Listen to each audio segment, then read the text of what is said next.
Hello, this is Jools and Jim's Joyride. Step on board.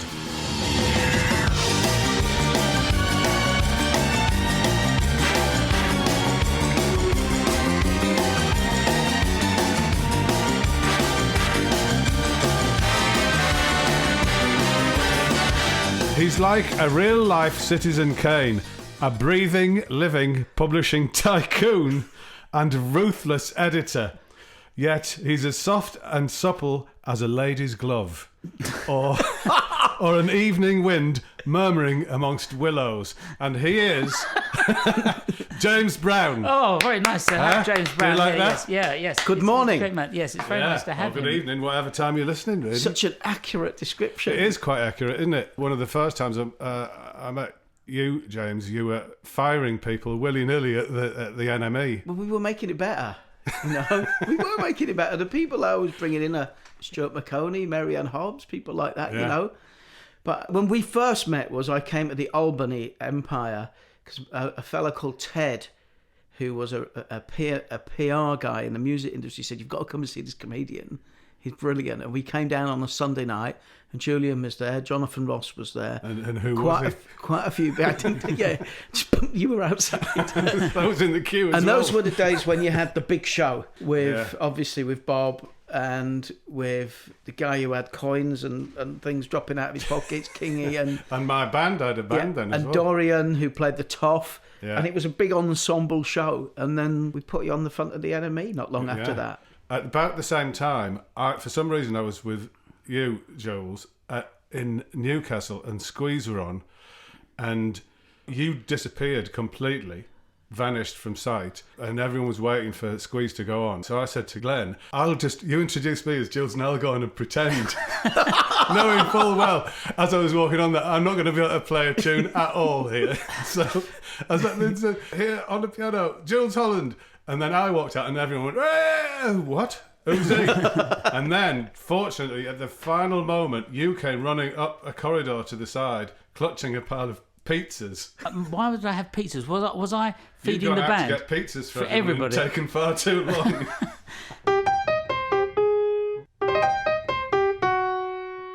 Are you a keen traveller? Do you like to? I love travel. What's your? And are you a motorist?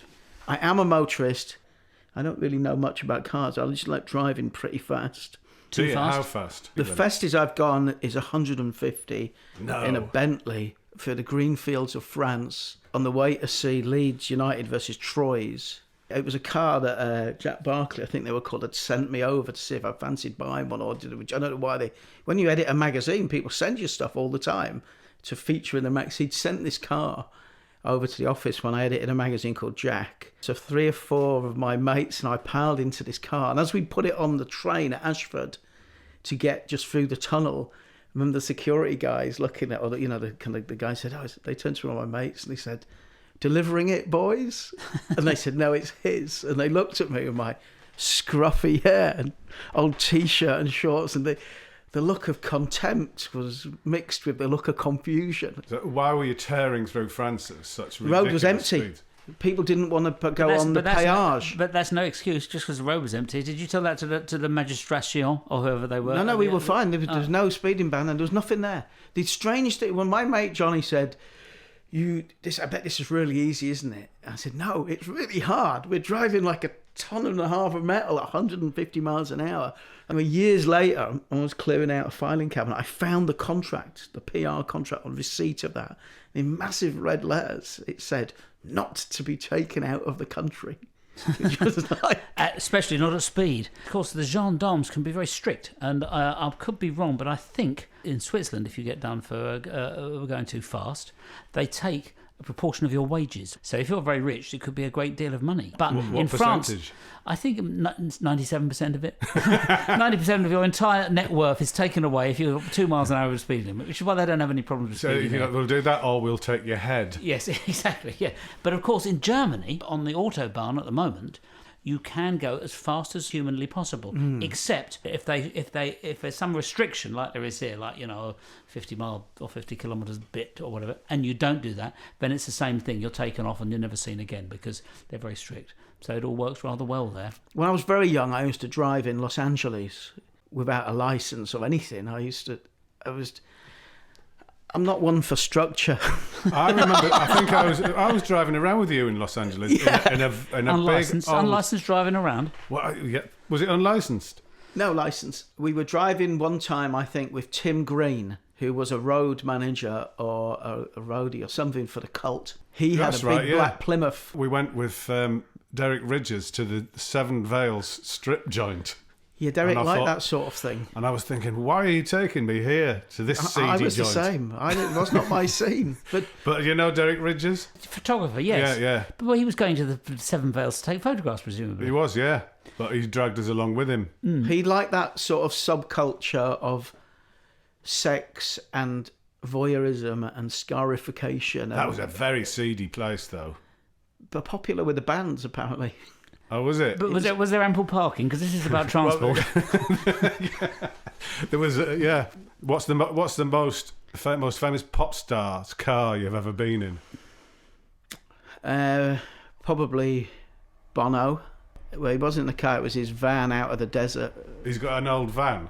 What sort of van? I was with your friend Andy Delaney. We went to see U2 in Anaheim. This was after I'd left the Enemy, so I spent many years in vans with bands, and it's an interesting dynamic because you see the pecking order of who really runs the band. Not the lead singer. Is normally the person that gets to sit in the front of the van with the driver, or in the tour bus, the grand room at the back. Exactly. So it's pretty much the same thing, no matter how high the band was. The old rituals, the routines. They all had the same Bedford van. Yeah, I was in a minibus with U2. I'd been on the plane with them. I was covering them. It was about 1992 or 3. I was covering them for the Sunday Times on the front cover of the magazine. I liked U2 when they started, and then I didn't like it when he got a little bit sweaty and baggy t-shirted and behatted. And then when they did Act Chung Baby, I thought it was a brilliant record. And I spent some time with them. I realised the reason it was great was because they were on the verge of breaking up. And it was a conflict record. It was the different musical elements of the band dragging in different directions. So they've made a great record. So I went on tour, on the Zooropa tour with them. And Andy, your friend, and I went down to see them in Anaheim. I had all of these different passes, great passes. Been in Las Vegas, been in New York, been in Germany with them, Ireland. So I had the whole load of laminates, and the PR said, listen, James, tonight they've got some special guests. So they're going to have a proper VIP area. So I thought, okay. So the front of the stage, where the monitors were, the sound desk, way back from the stage was where the proper VIPs were. And I just worked out if I licked 2 different laminates and stuck them together, that gave me that night's required VIP. And the crew had seen me in there, so I just flashed the new, hastily spat together laminates, got in there. The least famous person in that room, in that area, were Kraftwerk. It was like they'd gone to see U2. Jack Nicholson was in there, Axl Rose, lots of very, very world famous people. But at the end of the night, had they all done that with their passes? You lick the backs of them. But at the end of the night, Delaney had left. We'd got separated because this is before the era of mobile phones. We'd got separated when I'd gone in and he'd gone somewhere else. And the night went on and on and on and on. And they were in the tent with their special friends. A lot of them you'd seen on catwalks. And at the end of the night, they saw me just stood there. I had no idea. I wasn't sober, is fair to put it. And they kind of came to me and said, how are you getting home? I said, don't know. And they said, okay, come on. And they put me, and it was a minibus. It was a really small minibus. So that would be, I think, the most famous rock star's car I've been in. It was great because it was just like it wasn't a big tour bus, a double decker or luxury. It was a proper minibus, like a football team or a very young rock and roll band would go back in. Well, look at that. I remember seeing them in 1979 at the Half Moon in Herne Hill, and they were bottled off. People were chucking things at them. Well, curious enough, Squeeze did play with them at the what was that pub in Islington? The what was it called? Oh, I know the one you mean. The old The Hope and Anchor. Hope and Anchor, yes. So Squeeze played with them at the Hope and Anchor, and the audience was 4 people, and one by one they all left. And then there's a bloke and a dog, and then the bloke left and left the dog there, and then the dog left. Before I started Loaded, I was researching a book that I was going to call 50 Ways to Leave Your Liver, which was great drinking stories. And naturally, that content became part of the magazine. But I have found a story of an old soul band who'd piled off the edge of the Pacific Coast Highway that all died. Just a touring band. They weren't a famous band with hits. And when the police went there, they found the van. It was full of bottles of vodka. And they were looking at the crime scene, and they knew there was something wrong, and they couldn't work out what it was. And eventually they realised nobody was driving. They were all so pissed. Whoever was probably fighting over a bottle had climbed into the back of the van. There was nobody in the driver's seat, and nobody had got out and gone away. Of course, now Roland Rivron did a very good book where he interviewed, because he couldn't remember anything that had happened to him. He interviewed people about events in his life, and they sort of told him what had happened on certain days, because he couldn't really remember. Like Jeffy Bernard, I think, did the same. Yeah, so it was sort of put that together. And you said you travelled with Roland, I believe. I did travel with Roland. I got asked to go on this show for Channel 4, which was to do some sort of extreme wellbeing course. And they showed me all the different ones. I was very worried for a moment because you were saying extreme. I think, is it going to be where you'll sort of have to eat insects or something horrid like that? But no, extreme well-being. Well, we Roland, what happened was they said, do you want to do yoga at the top of the Himalayas? And I thought, maybe give that a go. That sounds quite good. But I wasn't too sure. And I said, who else is going? They said, Roland Rivron. I said, yep. So I'm definitely going. And we went over there. And we were right up on the edge of the Himalayas in Himachal Pradesh. But to get there, we had to go on this road, which years later, I turned the television on. It was on that documentary series, The World's Most Dangerous Roads. I started shaking. It was like the boss in the Pink Panther, seeing this fucking road that we'd been on.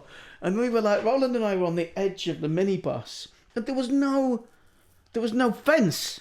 There was no fence. It was just a road, like a ledge up the mountain, and we were having to go along this. And we were looking out, and it was just looking down, like looking over the edge of a tower block, and it was absolutely terrifying. We were screaming, not in hilarity, in fear. The tyres of the car were all bald. The van were bald. Eventually, we got kind of through this pass, and we got down to what looked like a fairly safer road. It was double. There were 2 lanes. There was a fence. We got out. Thank God for that. We went to the edge and sort of looked over this beautiful valley. And I said, Roland, whatever you do, don't look down. He said, why not? So I said, just don't look down. We're going to get back in the car and go. This was the safe bit. He looked down. There were just car crashes, vans, buses, all just off the edge of the cliff. So that was the start of what was a very funny, very, very funny week where we had to do this extreme yoga detox at the top of a mountain in the edge of the Himalayas. I've seen those roads. They're the most dangerous road in the world, and I love watching them. It was genuinely terrifying. I'm making light of it, but I think there's a few times I thought I might die in travel. I was in Tanzania once in a light aircraft coming back, really tiny plane. And the runway had been just a field, and we were flying to Dar es Salaam, and we were in a thunderstorm, and all I could think was, why won't he just go a bit lower? Why wouldn't he get where the rain is? We were actually in the clouds, and I spent about 30 to 40 minutes of that journey thinking, there's a good chance I'm going to die. We're going to get hit by lightning, or something's going to happen here. It was the most terrifying experience. It was the second time that week that I thought I might die, because days before I'd been on this very small safari trip, and the guide had taken this huge open-sided Land Rover and rammed it. He was following this lion around. The lion was having sex. It was mating. never follow a aroused lion, ever. Well, see, this is his everyday job. But I could tell the lion was getting annoyed. And I'm surprised if his everyday and job. he tried to get into this. He was driven into this ditch area to where the lion was just hanging out with his lady lion. And the lion was sort of snarling and growling at us. So he went round the other way, and I thought, oh, good, we're leaving. And he just went down to the other side and tried to get in. And he got the car stuck under what was like an apple tree, or an olive tree, an old gnarled, very low branched tree. And he couldn't get it out. And this lion got up and started walking round and round and round. And he'd said to us, don't move, don't anyone move, you'll think it's a bigger animal. This lion was walking round right next to us, like snarling, frothing, mid-sexual behaviour.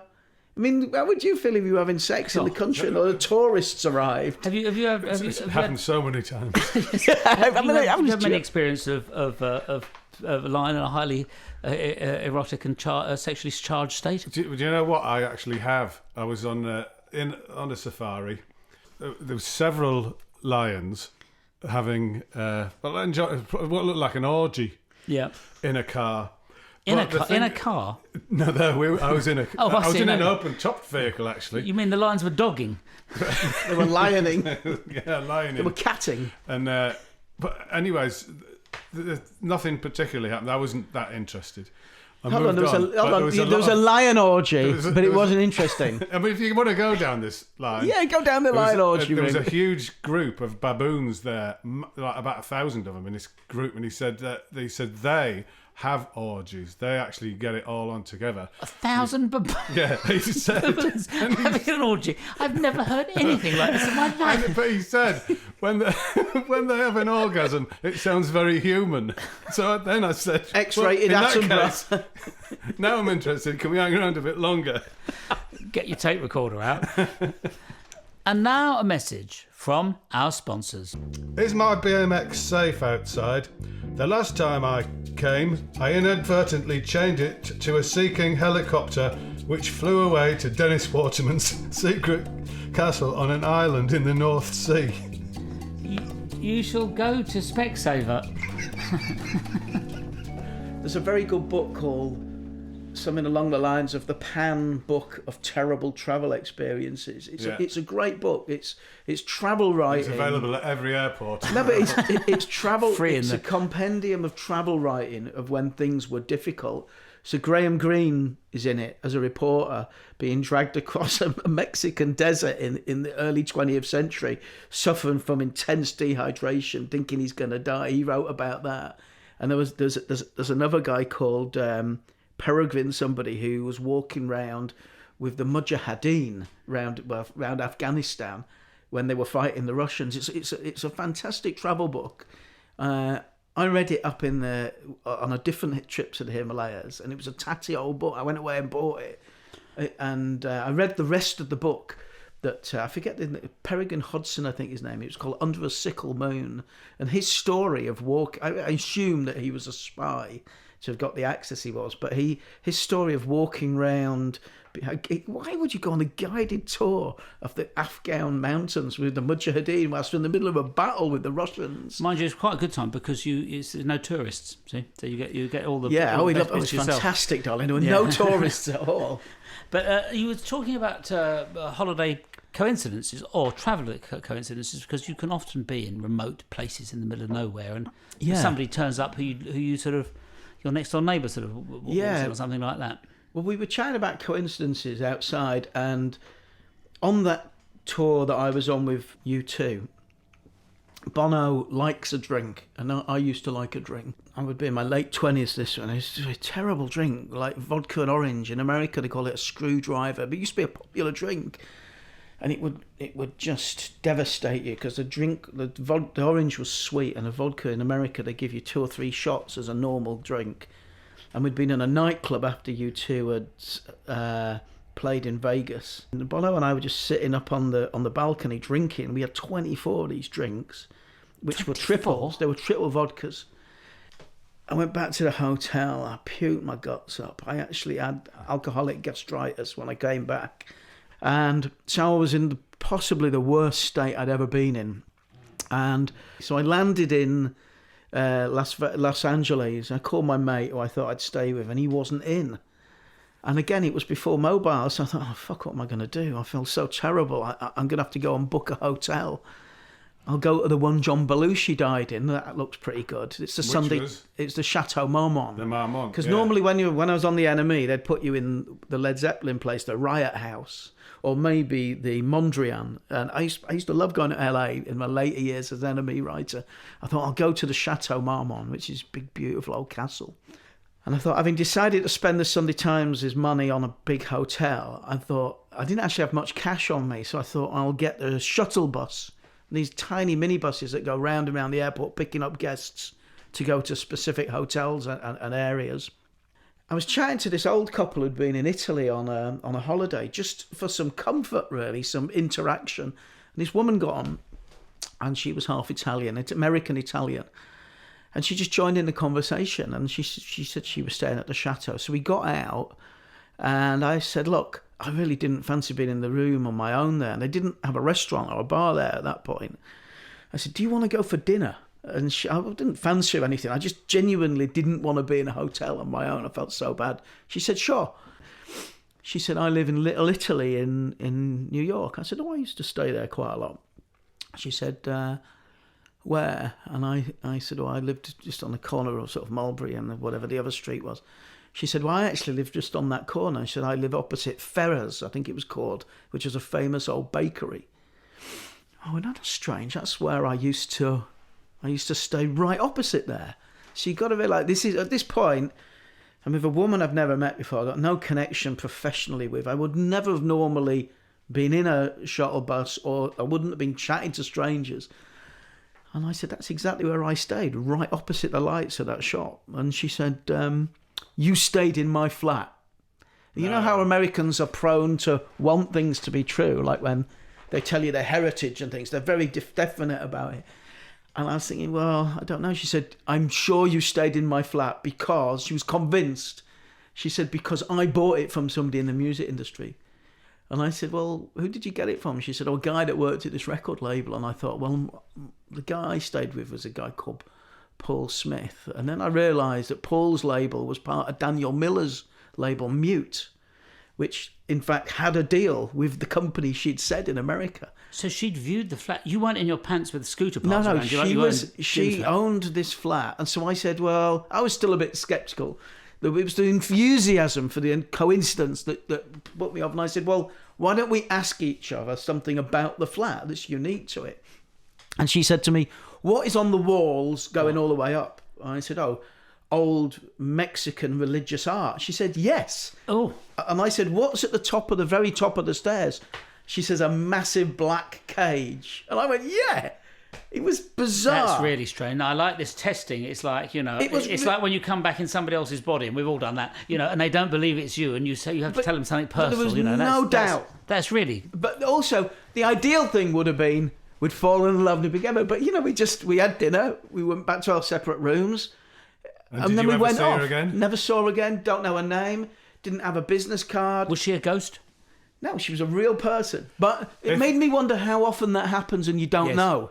Oh, I see, yeah. How often you sit next to somebody that you might later be married to? Or... Well, a lot of it... My dad has... Well, he had, because he's dead now, but he had a lot of relations, cousins and so forth, in Australia.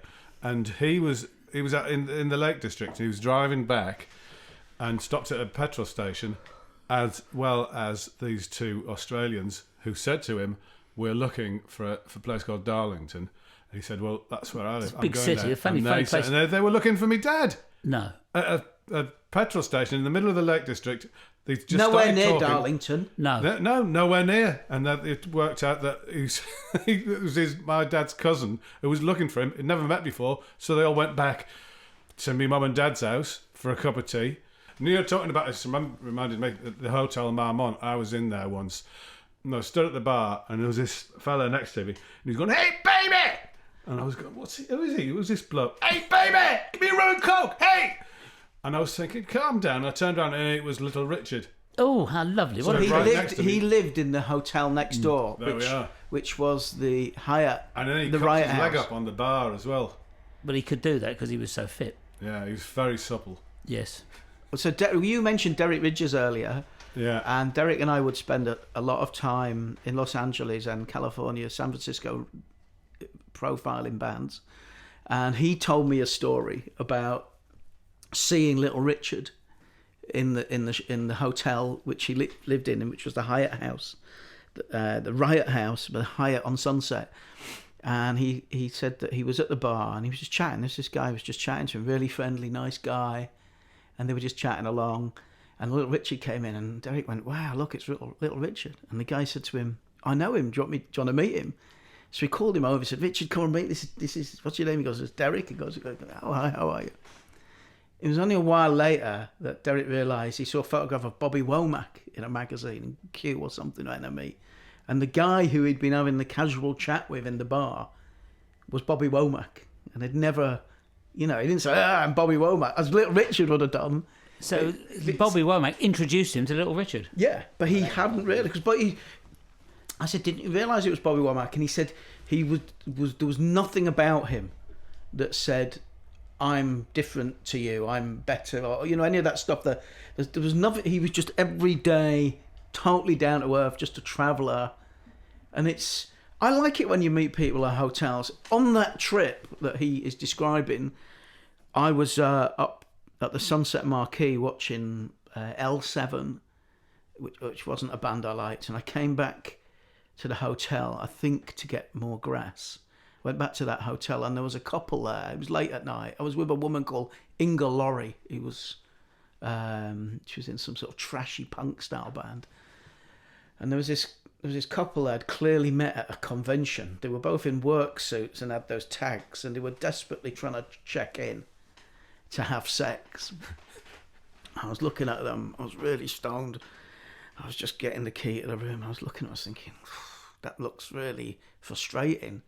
So I said, "Come here." I said, "What?" And they said, "Come here." I said, "Look, I'm going out. You can have my room."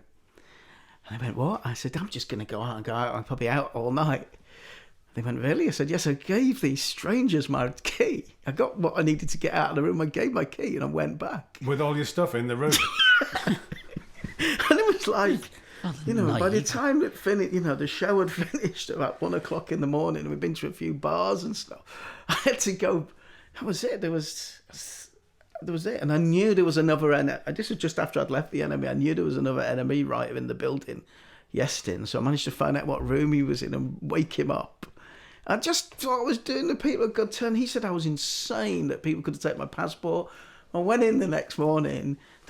Those hotel rooms in America, they got the twin rooms. They got 2 double beds. Yes. Thankfully, the bed I wasn't sleeping in was just sheets everywhere. There was conditioner bottles there. Stains on the but wall. The guy left me, typical American. It had been well used. The guy left me his business card. That's very nice of you. If ever you're out on our way and you need some Tupperware, we're here to help you. I'm Bob. With my orchestra, we did a... You hear that tinkling? That was just snowflakes just dropping. Yes, I tried to turn this off. I was the snowflake machine. So we were playing in Leeds, and the Australian cricket team were playing. And my brother and the bass player in my orchestra at the time were sharing a room. My bass player got back late, and I said, "Okay, it's got the key." Well, he didn't know what room it was, so he thought, "I've got the key," so I'll go up quietly with my bag and just go in, because my brother was asleep in the room. He goes up to the room, this is late, but he goes and he's got the wrong room, but it is the room of none other than Merv the Swerve, yes, who painted his face with warlike paint. He had a big handlebar moustache, yes, and no fuse. Yes, and was pretty terrifying as to behold, because he was so fearsome with his bowling strength. And Dave goes into the room thinking it's my brother there, and he's like, puts his thing, he doesn't look like my brother's wash bag, gets his bag, he's trying to put it quite, and then this bloke in the other bed, who he thinks is my brother, goes like they do in films, turns over, and it's Merv the Swerve. But I'd have got in that other bed anyway. I heard the story. Someone told me this one. I can't remember who told me, but they said they got the wrong key, went into the room and opened the door, and there, sitting on the bed in his underpants, was Van Morrison, and he was watching the horse racing on the telly in his underpants on the bed. Well, who doesn't do that? Sounds like something you used to write on, no, this on is the man with the absolutely sticks true. helmet. Well, here's a truth. I know this one for fact because it was me. We'd done a show in Hull, and who's the most famous fella from Hull? Paul Heaton. House Martins, yeah. Paul Heaton. he'd come to the show. I had decided I'm going to go home. I'm clearing off. So I've got a spare hotel room. And he said, can I have it? And I said, yeah, let me just go and get my stuff. So I went up and got my stuff. And I thought, while I'm there, he's going to come into the room later on, worse for wear. I want to make it an obstacle course for him. So I got all the chairs and everything I could find and piled it all up on the bed. So there was armchairs. So babyish trick. You weren't in a hotel in Morocco once, in Marrakech. What did it happen there? The club editor of Loaded and I decided to go on holiday to Marrakech. And we got there about 3 a.m. or something, or 4 a.m. And we were walking into town. We'd taken the train down from Casablanca. We were walking in there. And eventually his car picked us up. He said, I know a cab, in sort of broken Moroccan English. And he took us all the way through these tiny little clay building corridor, like tiny little back alleys. Through the souk. Yeah, and he took us this place and they opened the door and there was this big fat guy stinking of Pernod. We had a wife beater vest on, a string vest on. It was kind of like, and he took our passports. We gave him 50 quid and he started walking us through this building. And the first thing that was like, he put us in this room and it had just a hole in the ceiling.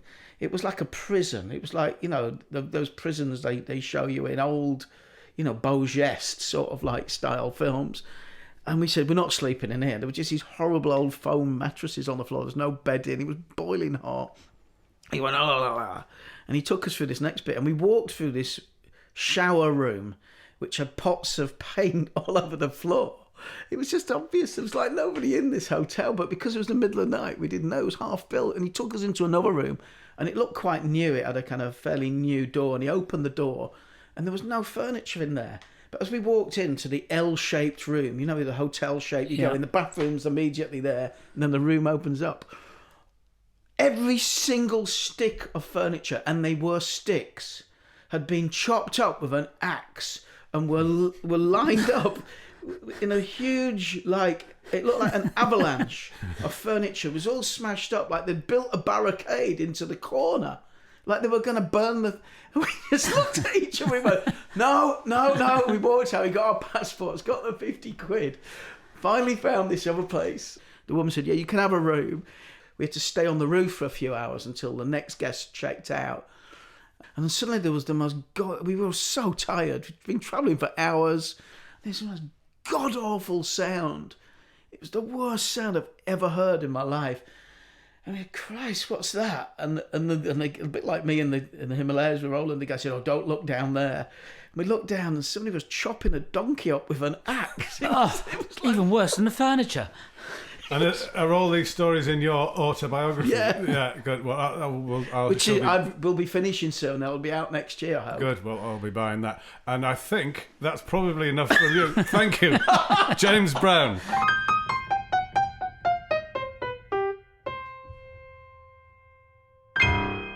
There goes James, travelling back home on Shanks's pony. Who was Shanks? Shanks are your legs, aren't they? Of course. Of course. Like long shanks. Yes. So that means you're walking, doesn't it? Well, there he goes, striding off on another adventure. It was very illuminating. It sounds like dangerous. I think it's the most dangerous guest. It is very, very dangerous. We've got more pop.